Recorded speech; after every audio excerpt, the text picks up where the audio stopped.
청탁금지법, 이른바 김영란법이 시행되면 법인카드 결제가 줄어들 것이란 예측이 있었는데 막상 보니 그렇지 않았습니다. 되레 법인카드로 결제한 백화점 상품권 매출이 크게 늘었는데요.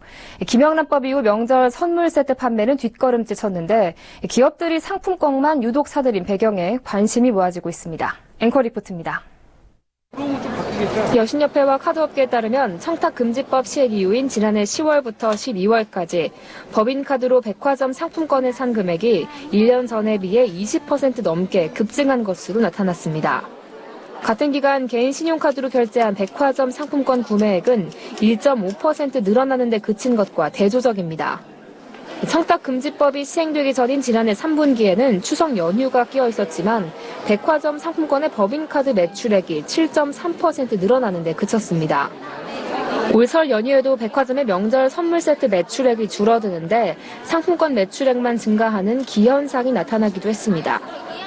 설을 전후로 롯데백화점과 신세계백화점의 상품권 매출은 전년과 비교해 2자릿수대 증가율을 기록했고 현대백화점은 1자릿수대 증가세를 보인 것으로 알려졌습니다. 반면 백화점의 올해 설 선물 매출은 작년과 비교해 최대 10% 감소했습니다. 청탁금지법이 시행되면 선물 세트와 상품권 판매가 모두 줄어들 것이란 유통업계의 전망과 달리 상품권 판매는 되레 늘고 있는 겁니다. 이를 두고 일각에서는 기업이 청탁금지법으로 인해 접대비를 법인카드로 자유롭게 결제하지 못하게 되자 액면가의 95% 이상을 현금화할 수 있고 누가 어떻게 쓰는지 파악하기 어려운 상품권을 이용하는 것 아니냐는 분석이 나옵니다. 일반 선물 세트는 유통 과정에서 발송 수령처가 드러나게 되지만 상품권은 실제 사용한 사람은 물론 어디에 썼는지도 확인하기 어렵기 때문입니다.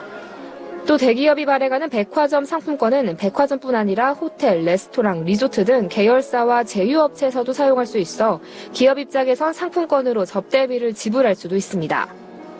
청탁금지법으로 기업들이 경조사비나 식사 접대비 사용이 제한되자 상품권을 이전보다 더 다양한 곳에서 사용했을 것이라는 겁니다. 이렇다 보니 청탁금지법 시행을 계기로 폐지됐던 상품권법을 다시 제정해야 한다는 목소리가 나오고 있습니다. 상품권법에서 규정하던 상품권 발행자의 인허가, 발행, 상환, 미상환 등의 보고와 검사가 사라져 상품권이 시중에 어떻게 유통되고 있는지 알 수 없기 때문입니다. 현재로선 10,000건 이상 상품권을 발행할 때 인지세를 내는 것을 빼면 금융당국의 감독이 사실상 없는 상황입니다. 서울경제TV 정한입니다.